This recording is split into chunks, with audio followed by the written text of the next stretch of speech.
Luego de haber analizado los conceptos básicos de equilibrio de partícula en el anterior video, ahora vamos a hacer un ejercicio paso a paso para entender en qué consiste la solución de este tipo de ejercicios y cómo vamos a lograr el equilibrio estático de una partícula. Empezaremos resolviendo este ejercicio que dice: un bloque de peso W está suspendido de una cuerda y de dos resortes cuyas longitudes sin estirar miden 22,5 pulgadas cada una. Si las constantes de los resortes son KAB igual a 9 libras sobre pulgada y KAD 3 libras sobre pulgada, determine la tensión en la cuerda y el peso del bloque. Entonces, una de las primeras cosas que decíamos que tenemos que analizar, o más bien hacer, es leer muy bien el enunciado, entender lo que nos están diciendo, es decir, interpretar lo que nos están diciendo. Por ejemplo, entonces, de este enunciado nos damos cuenta que está en sistema inglés, que no nos está dando las direcciones, sino que nos está permitiendo hallarlas por medio de las relaciones que se encuentran ahí de longitudes, que efectivamente tenemos dos resortes, una cuerda y pues el peso. Entonces tenemos 4 incógnitas, que al tener 4 incógnitas quiere decir que como máximo nosotros podemos plantear dos ecuaciones, más adelante lo vamos a entender, que es la sumatoria de fuerzas en X y sumatoria de fuerzas en Y. Pues quiere decir que dos de esas 4 podrán salir de otra manera. Además, pues reconocemos también los datos que nos dan. En este caso nos están dando las constantes.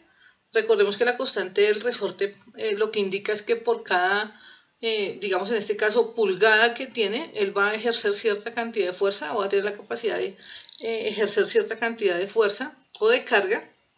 Y también nos da el enunciado la longitud inicial del resorte o de los resortes, es decir, que antes de este montaje los resortes tendrán una longitud, para este caso, de 22,5 pulgadas. En la figura que se muestra acá, es decir, en el diagrama espacial, se ve es la longitud final, que quizás vamos a hallarla más adelante. Como se ha indicado en la guía, entonces, luego de haber leído, interpretado, digamos, entendido lo que nos están diciendo, pasamos hacia el siguiente paso, que es el diagrama de cuerpo libre. Para hacer el diagrama de cuerpo libre, entonces necesitamos la colaboración del diagrama espacial, de donde extraeremos la información. Y como nos damos cuenta, entonces, de dónde tenemos que hacer diagrama de cuerpo libre o de qué partícula. Lógicamente tenemos que hacer diagrama de cuerpo libre de la partícula A, que es donde están convergiendo las fuerzas, es decir, es en A donde están uniéndose los dos cables, la cuerda, y está suspendido el peso. Con eso en mente, entonces vamos a empezar a hacer el diagrama de cuerpo libre mediante el plano cartesiano, o ubicar esas flechas, esos vectores en el plano cartesiano. Empezaremos dibujando o expresando en ese diagrama de cuerpo libre lo que está sucediendo con el resorte AD. Notemos que el resorte AD nos ayudará a sostener el peso, por lo tanto vamos a decir que va a ir dirigida su fuerza hacia el primer cuadrante. Como no conocemos su dirección en este momento, no conocemos el valor, vamos a decir que va a tener una dirección alfa y que como sugerencia lo vamos a dejar con respecto al eje X. Continuaremos con la cuerda. La cuerda también para qué nos va a servir, pues para sostener el peso. Por lo tanto acá lo vamos a colocar dirigida con una dirección beta con respecto al eje Y aparte va a ir en el sentido del primer cuadrante, lo que permite entonces que tenga una componente en X y una componente en Y. Y finalmente vamos a dibujar el vector RAB, que es la reacción o lo que está sucediendo con el resorte AB, cuya dirección, que igual que el otro resorte, no conocemos, pero la vamos a denotar con una letra θ. Va a tener componente en X y componente en Y. Y esas tres fuerzas, ¿para qué nos están sirviendo? Pues lógicamente para sostener el peso W. Ahora determinaremos el valor de cada ángulo, es decir, del ángulo alfa, beta y teta. ¿Cómo lo vamos a hacer? Utilizando las relaciones trigonométricas de tangente, donde recordemos que tangente es igual a opuesto sobre adyacente. Para el caso de alfa, tenemos que el lado opuesto a alfa va a ser 16 pulgadas y su lado adyacente va a ser 23 más 7, es decir, 30 pulgadas. Hacemos el despeje de alfa y encontramos que alfa es 28,07. Para el caso de beta, entonces observemos que en el caso de beta, beta está con respecto al eje Y. Por lo tanto, el lado opuesto va a ser 7 pulgadas y su lado adyacente va a ser 20 más 16, es decir, 36 pulgadas. ¿Todo por qué? Porque beta está con respecto al eje Y. Ahora, para el caso de AB, nos damos cuenta que el lado opuesto para este ángulo θ va a ser de 16,5 y su lado adyacente va a ser igual a 29 menos 7, es decir, 22. Hacemos la misma operación, utilizamos la función tangente y encontramos que alfa entonces será 28,07, que beta es igual a 11 grados y que θ, perdón, es igual a 36,87. Ya tenemos los ángulos, ahora ¿con qué seguimos? Ahora entonces lo que nos resta es hallar las longitudes finales de los resortes. ¿Cómo hallamos las longitudes finales de los resortes? En el diagrama espacial se muestra la longitud final del resorte. ¿Cómo vamos a determinarla? Para cada resorte tenemos lo que está en X y lo que está en Y, es decir, sabemos cuánto es la longitud en X y cuánto es la longitud en Y para cada resorte. Por lo tanto, su longitud final va a ser la hipotenusa de esos triángulos que se están formando. Para el caso, por ejemplo, de la longitud final AD, pues su lado en X será 29 y su lado en Y 16. Para el caso de AB, su lado X será 22 y su lado en Y 16,5. Por lo tanto, vamos a utilizar el teorema de Pitágoras para hallar esas hipotenusas, que es lo que se está mostrando a continuación. Con las longitudes finales encontradas para cada resorte, podemos recurrir a la fórmula de la fuerza del resorte, que dice que es igual a la constante del resorte, factor de la longitud final menos la longitud inicial. La longitud inicial nos la daban en el enunciado, la longitud final de cada resorte la estamos hallando y las constantes también nos la daban en el enunciado. Por lo tanto, simplemente será tomar esta ecuación y reemplazar. Para el caso RAD, que nos da esto, ya teníamos la constante, la longitud final que acabamos de expresar y nos da que la longitud, o más bien que RAD, la reacción en el resorte, equivale a 34,5 libras. Y para el caso de RAB hacemos lo mismo, reemplazamos los valores y podemos identificar o reconocer que la reacción en el resorte AB corresponde a 45 libras. Si retomamos lo que se ha hecho hasta el momento, entonces nos daremos cuenta que lo primero que se hace es leer, es decir, analizar, interpretar, reconocer lo que nos están dando. Luego lo que hacemos es el diagrama de cuerpo libre, que fue el paso anterior, y ahorita vamos a hacer la respectiva descomposición vectorial. ¿Cómo vamos a hacer esa descomposición vectorial? Bueno, vamos a empezar a tomar vector por vector, a identificar cómo serían sus componentes. Esto de acuerdo a lo aprendido en, digamos, las temáticas de vectores con respecto a la descomposición. Empezaremos con el resorte AB. Notamos entonces que el resorte AB tiene una dirección de 36,87 con respecto al eje X y que va dirigido hacia el segundo cuadrante. Por lo tanto, sus componentes serán negativa en X y positiva en Y. ¿Cómo vamos a anotar la componente en X? Bueno, va a ser igual a 45 libras fuerza por coseno de 36,87 y su componente en Y es igual a 45 libras por seno de 36,87. Para el caso del resorte AD, vemos que tiene una dirección de 28,07 grados con respecto al eje X y un sentido hacia el primer cuadrante.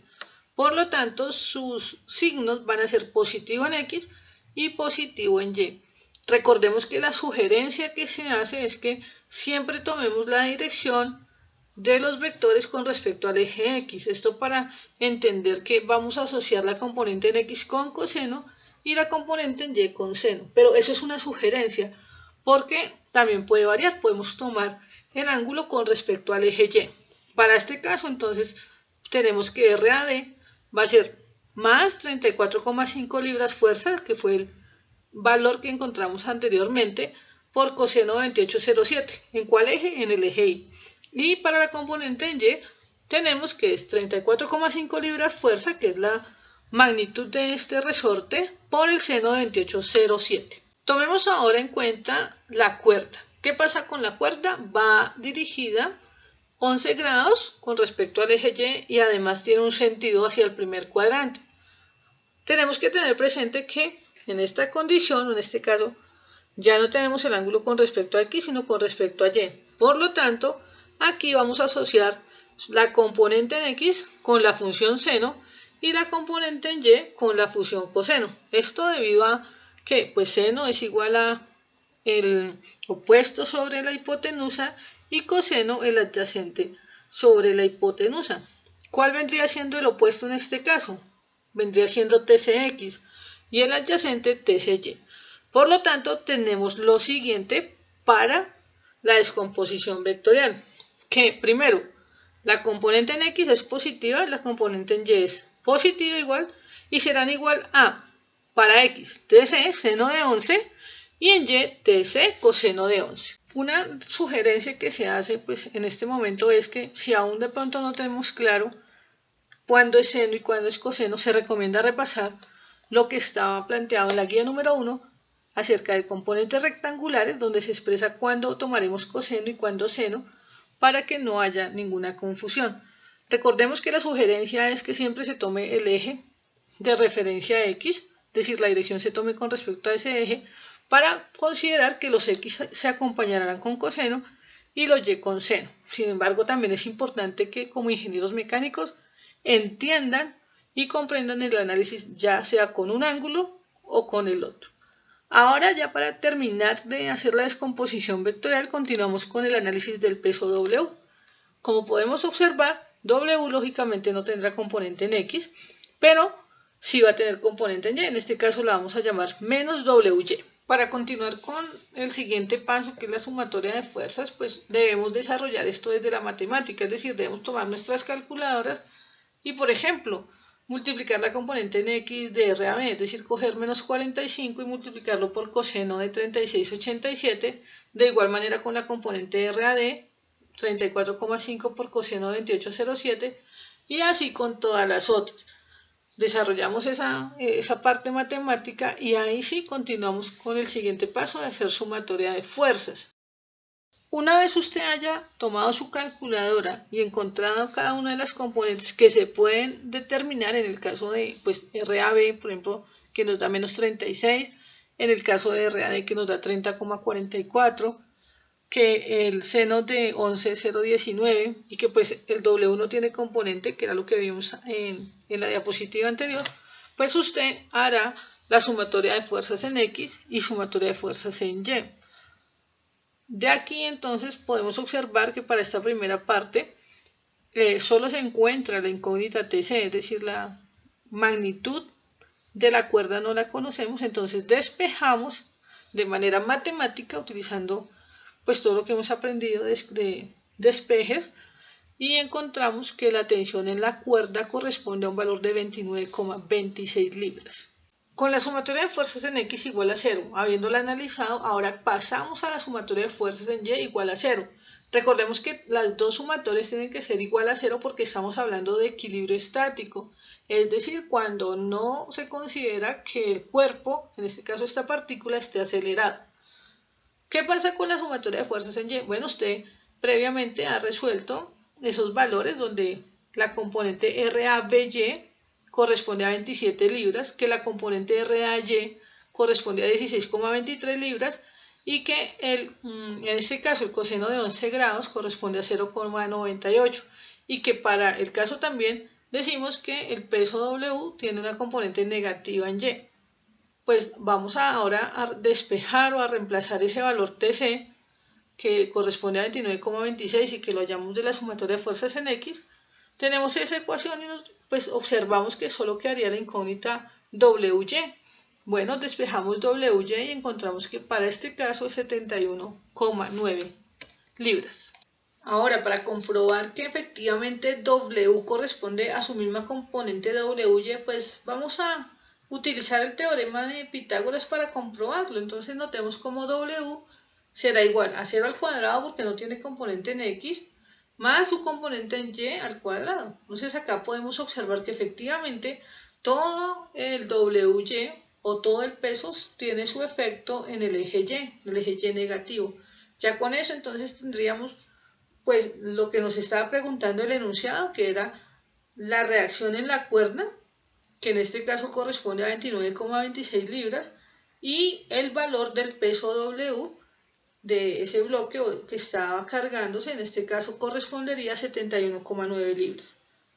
Con este ejercicio pues se abre una pequeña explicación al paso y a la metodología de desarrollo de ejercicios. Cabe anotar que pues lógicamente con solo un ejercicio resuelto no es suficiente, sino que es necesario que el ingeniero mecánico realice una serie de ejercicios para que pueda pues digamos que aprender lo que corresponde a la metodología explicada y lo que corresponde también al desarrollo lógico matemático para estas condiciones. Es decir, usted tendrá que practicar haciendo diferentes ejercicios para poder entender mucho mejor esta temática.